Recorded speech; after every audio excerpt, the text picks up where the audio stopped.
everybody and welcome back to the internet's best reactions. Today we are somehow going to talk about the Japanese Grand Prix. I have not had time to process what my eyes have witnessed, and I'm sure you're probably the same. Now, with rain-delayed races, it's not great. We're sat around, oh, are we ever going to get a race? But on the flip side, on the more positive side, memes. Memes everywhere. On-point memes. They were amazing. Let's dive into them right now. First up, let's start with Bent's 1780938. The first lap be like. Heavy rain, Sainz crashing, Joe Vettel's spin, Albon engine failure. It all kicked off. Now, it was actually very surprising to me to see them start on the intermediate tyre and to be allowed a standing start as well. The FIA properly gave it a chance, and I respect them for that. Probably one of the only things I respect them for over the course of today's race. But, you know, we allowed it, we gave it a go, didn't work. All the drivers are like, no, intermediates are the best. Even if it's completely drenched, the wet tyres are shocking. At Apu3385, Pierre Gasly first lap POV. Well, if we're speaking about Pierre Gasly, of course he drove into that advertising sign when Sainz had, oh god, that crash. I'm so glad his car did not bounce any further because that was so sketchy. I think it was a Mercedes that flew past very close to the Ferrari, so I'm really glad Carlos Sainz is okay. But Pierre Gasly, of course, went round, had a new front wing, and then drove past a tractor on the track. And the red flag was only flown a second, maybe two, before he arrived on the incident. Now, we all know yellow flags, drivers do take liberties. It's a well-known thing. What were the FIA doing? It is an absolute disgrace that Pierre Gasly rocked up to the scene in treacherous conditions, which we've just seen Carlos Sainz lose the Ferrari randomly. Pierre Gasly has a failure, loses the car, whatever. He could easily be heading towards that tractor. There was a marshal on the track as well as cars were flying by. 2014, did we not learn anything from that horror show of an incident? I know there's definitely going to be an investigation. All the drivers spoke up about it. I know this is about memes, but I thought I also should kind of cover my thoughts on this. Completely unacceptable. And yeah, there's no more to be said on the matter. At ArmC36, Crofty on lap 1, a Ferrari is off. Matt. I saw this. I actually showed it on the stream where we did a race watch along, WTF1 official, if you don't follow us already. And I did immediately think it was going to be Leclerc. But then I saw the 55 and was like, oh, it's Carlos. Still a massive shame for Carlos to be out so early.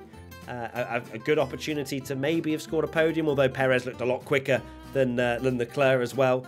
So yeah, I was a bit scared that it was Leclerc in the wall and it was championship over, even though I'm not sure why they were even talking about the championship battle and, oh, Sergio Perez might be out of championship contention if he does this, or I'm like, come on, the championship's over, and it is. Well done, Max, you won the world title.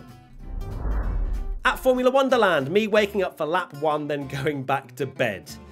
Now, if we didn't have to do a Twitch watch along, I may well have struggled to stay awake at the start of that race and obviously waiting around for quite some time. I'm glad we got some running though.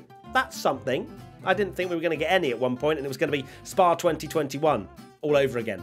But we actually saw the drivers negotiate a pretty wet track very well indeed. Hats off to the drivers for managing that, because there's a lot of talk about the FIA not allowing them to race in wet conditions, and they did.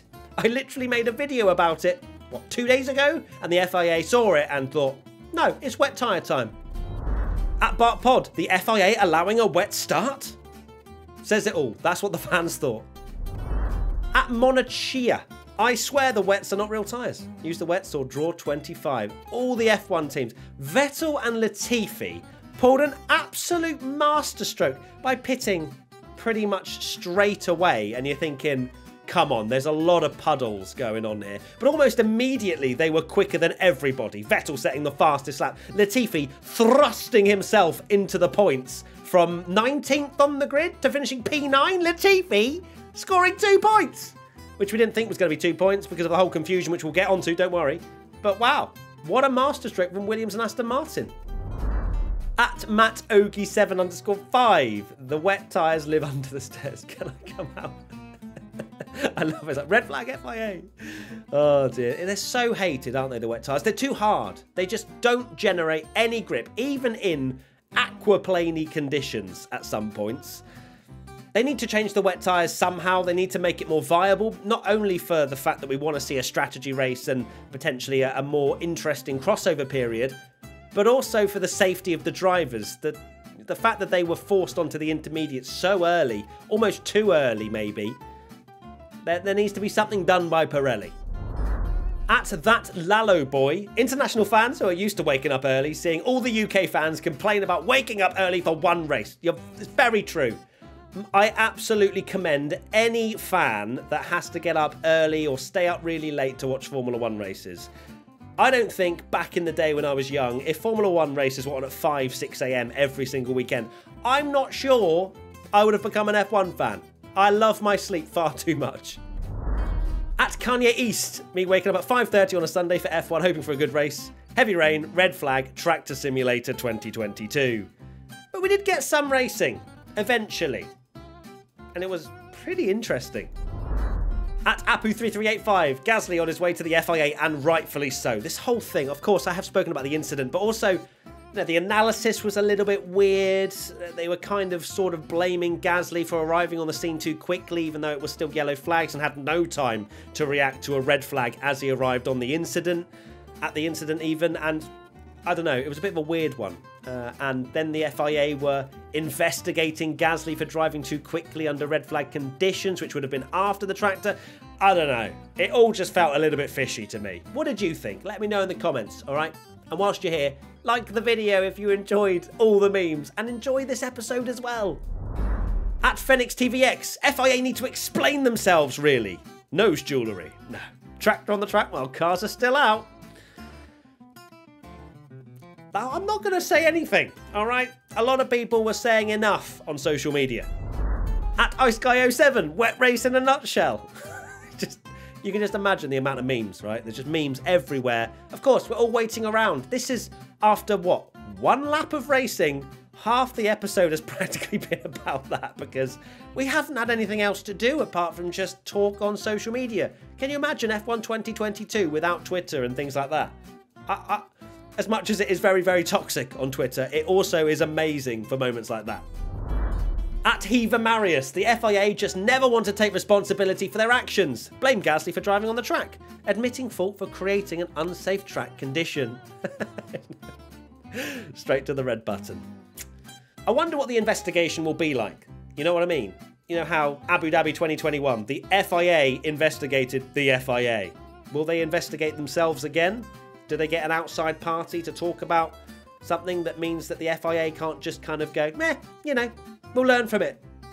It needs to be a bit more, I think. At JPeach17, I hate this coverage so much. FIA, I've never done anything wrong. Sky F1, I know this and I love you. Yeah, it was a bit weird. It was weird, wasn't it? I know that, you know, Karun, for example, came on Twitter and sort of clarified what he meant, and you could tell they were a little bit flustered because they probably saw the reaction on Twitter and went, oh no, we've missed the mark slightly here. And yeah, I have to agree. It was slightly uncomfortable viewing. At _unknownorbit, can't believe we waited all season for this. I know, like, I wish we'd got a full race around Suzuka. What a track. Genuinely one of the absolute classics. I know it's difficult to overtake, but it is a brilliant track. It punishes mistakes. It is fast. It's ferocious. And it is a bit of a shame that we only got, what, 35 minutes of running, 40 minutes, whatever it was. And also, I can't remember the last time we actually saw a race where the spray was so much we couldn't see anything. I can't remember the last time. At McLaren Man 4, McLaren playing Uno is the right amount of serotonin I needed. That was nice. Although I feel like the guy that we zoomed in on had a disadvantage because his cards were on show. I want to know who won that Uno game. If it was him, fair play. At Rodriguez_15, FIA with the Gasly tractor incident. Can you tell there was a lot of memes about this? Fans are mad about the tractor on track when Gasly passed. What do we do? Blame Gasly? Gasly? You can tell I'm really tired. It feels like I've had a whole day and it is 10:39 in the morning. Blame the rain. Claim responsibility for error. Don't be silly. There's always a reason. There's never just a, I'm sorry, we messed up. At BreakBuyers50, no caption needed. You see, so many. Right, I think that's the end of just the whole shenanigans that went on. We're actually going to talk about the racing now. At Norton Sab, Mick is upping his game. I know. How excited was it? I was really excited. I hope you were too. Mick led a race for genuinely, I don't think it was much more than half a second, if that. Like, there was Alonso, I think, pitting, and maybe Danny Rick as well. Mick was like, no, I will lead a race. And he did. Hopefully he doesn't lose his seat, and that's the only time he ever leads a race, or, you know, maybe it's the highlight of his career. I hope not. But yeah, that was a nice moment. At Michael Grimmu 5, Mick trying to race on full wets. How slow are the wet tyres? He led, and then he was about 5 seconds a lap off the pace, if not slower. He was just a moving chicane for most people. It was mad to see, and I can't imagine those wet tyres will last much longer. But then I say that, Vettel said about these wet tyres in, I think it was Monaco and Imola as well, they're just shocking. They need to adapt them. There was a funny team radio at Radicchio_Utomo, Perez to his engineer, basically asking him, hello, anyone there? And they were just letting him get on with it, catching Leclerc. Leclerc made that error on the last lap, last chicane, giving Max the championship. I now officially cannot say jokingly that the championship is back on. Until 2023, when we all go again. At CMB-CW24, Zhou Guanyu on fresh inters. This was an interesting part of the race. There was maybe 10 minutes to go. Some of the drivers at the back of the field pitting for fresh inters. We were hearing, Zhou Guanyu's going 5 seconds a lap quicker than his teammate. Does anyone else pit? Alonso did it. Maybe, just maybe, 15 minutes to go. Some drivers, with the benefit of hindsight, could have pitted and made up quite a few positions. Who has won Tweet of the Week? Now, Tweet of the Week, right at the end of the submissions. This made me laugh so much. I really, really enjoyed this. At Till Weilerson. And there's been a World Championship winner at Suzuka. Chris Kamara is there. If you haven't seen that clip, please go and watch it. One of the most famous Chris Kamara clips ever. And, of course, we had the whole confusion over whether Max Verstappen was world champion. What a massive anticlimax for Verstappen to be told in an interview with Johnny Herbert. Now, no disrespect to Herbert, but that was the time where he was told he was world champion. Not over the team radio. He's not got that elation of, yes, I've secured the title. And that was all because of the confusing rules around whether it was not full points or full points. We were fed the entire race from commentary, and fair enough, some of the F1 teams were confused too, that it was going to be maybe 50% points, maybe whatever. It was never on for full points. But the thing was, the race didn't end under red flag conditions, and that's the difference there, is that if it ends under red flag and they haven't completed half race or quarter race, whatever, then points are handed out differently. But if the race clock starts and then 2 hours and 55 minutes elapse, and they then have a 5-minute sprint race, that will be full points. Can't imagine that regulation is right. Doesn't feel right to me anyway. At Nishant Shinoy, what a slip and slide. Still adamant to not use full wets, I see. Everyone at Suzuka, slipping and sliding. I don't feel like we had, and correct me if I'm wrong, I'm sure you will. It's YouTube and Twitter. But I don't think we had enough onboards in those conditions. I think that onboards are the way to go. They're the ones where you really see how much a driver is working and gives you a full appreciation of how close they are to binning it in the wall. I wanted more onboards, but naturally I think the FIA did a pretty good job of using the box, the small box, and obviously the main feed. It wasn't too bad. At F1 Bibunny, Netflix Drive to Survive producers right now. You just know, by the way, Crofty is going to be made to do a Max Verstappen double world champion or something to use in promos and trailers, because he didn't announce any of that when he came over the line. They actually missed Verstappen coming over the line. Did you notice that? Because they were focusing on P2 and 3, which, fair enough, they got a little bit lost there. But Verstappen came over the line to win the World Championship, and they missed it. It's time for Social Media Team Championship. Right, Social Media Team Championship time now, and yeah, there were some good ones. So who has scored points for the Japanese Grand Prix? In third place, we have Alpine F1. For your information, Haas, he's over here now. There was a bit of a... I think Haas was questioning where Mick Schumacher was during the rain delay. and Mick was just coming over to Alpine, going to chat with Esty Bestie and Fernando and having a great time. So well done, Alpine, you get 1 point. In second place, we have Haas F1. It didn't last long, but that looked good. Mick leading by 23 thousandths of a second. And finally, the winners of the Social Media Team Championship coming in very clutch right at the end. And it's just brilliant. If you've seen it on Twitter, you'll know. It, of course, is Mercedes AMG F1. Now, I, after every single race weekend, will put up on my personal Twitter basically Social Media Team Championship suggestions. And usually a lot of you get involved, post what you've seen that's funny, and it's great, it really helps, so thank you. But Mercedes come in with, will the teams be receiving full Social Media Championship points? Yes, you will. Well done, Mercedes. You score 3 points. I absolutely love, by the way, that when the teams get involved in this, it is crazy. My brain just fries. I'm like, Formula One teams are engaging in this ridiculous series. So thank you. Thank you, Mercedes. And thank you all the other teams that get involved. So that's 1 point for Alpine, 2 points for Haas, and 3 points for Mercedes. And now it's time for Race Rundown with your host, Matthew Gallagher.